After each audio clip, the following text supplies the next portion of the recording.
مونږه د عادیانو د قوم کوم ځای چې وو وادي الاحقاب چې الله عز وجل قرآن کې هم د دې ذکر کړی ده چې د پخوانیو عادیانو ځای وو نو هلته راغلي وو په یوه زمانه کې د دې ساحې نوم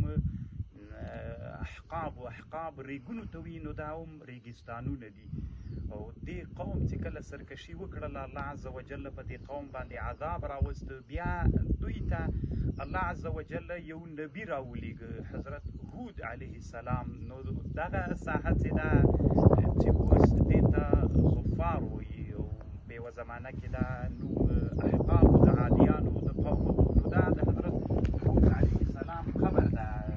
نحن جاءنا